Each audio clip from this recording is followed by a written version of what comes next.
Isang mapagpalang araw po sa ating lahat. Ako si Godfrey Quezon and this is my devotion for today, February 22. And ang topic po natin for today is paano kung hindi totoo ang impyerno or conditional immortality. So, ang scripture po natin for today is Matthew chapter 25 verse 46. Babasahin ko po. At ang mga ito ay mapupunta sa walang hanggang kaparusahan, ngunit ang mga matuwid ay sa walang hanggang buhay. So sa talatang ito po, makikita natin ang dalawang pangunahing destinasyon ng tao pagkatapos ng paghuhukom. And buhay na walang hanggan para sa matuwid at kaparusahan sa masama. So ano daw po ba yung conditional immortality? So ang conditional immortality daw po ay ang paniniwala ng mga tao. Ang mga tao ay nilikha ng Diyos na may kakayahang mabuhay magpakailanman kung tinanggap nila si Kristo bilang kanilang tagapagligtas.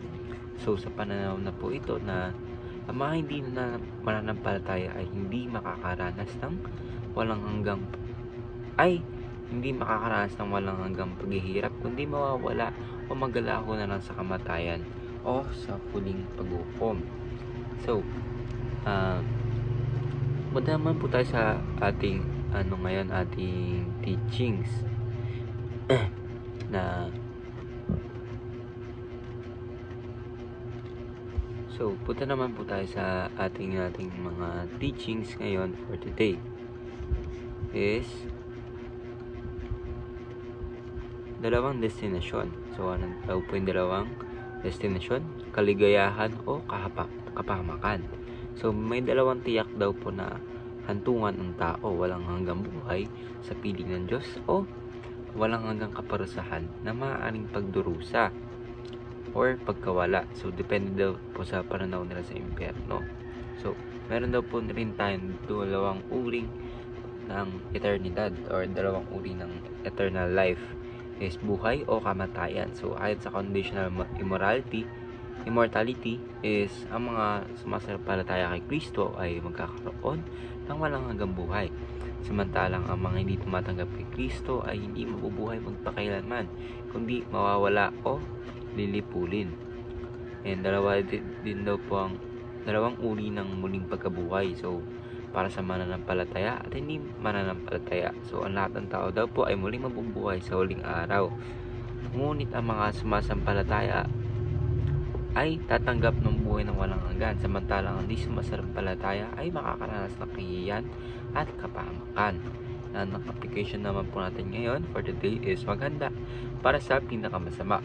So, totoong impyerno, hindi natin ito dapat ipagsawalang bahala. Dapat natin po itong siguraduhin na nasa tamang landas tayo sa pamamagitan ng pananampalataya sa ating Panginoon Diyos. So, second application is ipagdasal ang mga nawawala. Kasi kung may mga mahal tayo sa buhay na hindi natin napapakilala kay Kristo, panalangin natin sila upang sila ay maligtas at makatanggap po ng buhay na walang hanggan. So, pangaral po ang ebanghelyo, ano man ang kapalit, diba? Dahil napakalaga po ng buhay na walang hanggan. And dapat po tayo na maging matapang pa sa pagbabahagi ng mabuting balita upang mas maraming tao ang maligtas. So, ano ba ang paniniwala mo tungkol sa impyerno ng buhay na walang hanggan? Sa tingin mo po ba na ang mga hindi sumasampalataya kay Kristo ay magdurusa magpakailanman o sila ay mawawala lamang? So, ano po yung paniniwala nyo po doon? Comment po kayo or ask yourself para po makapag-reflect po tayo sa ating study and ating pananampalataya sa ating Biblia and sa ating Panginoon. So, ayan lang po. Ako si Godfrey Quezon and this is my devotion for today, February 22. Sana po ay marami kayong natutunan. Ayan lang po and God bless.